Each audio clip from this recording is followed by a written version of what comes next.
Hello everybody, this is Bill, the old man in the van. Did a little work on the van here a couple days ago. And what I did is I bought a generator, a new generator. My old one crapped out on me. So I bought a new one, but I needed an outlet, so I put an outlet over here on the side of the van. Hopefully you can see it there. So I can plug the generator into it.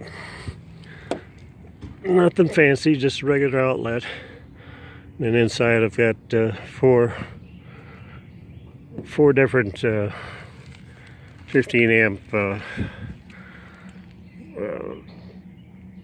AC outlets on there, so I can run the generator at different locations and still have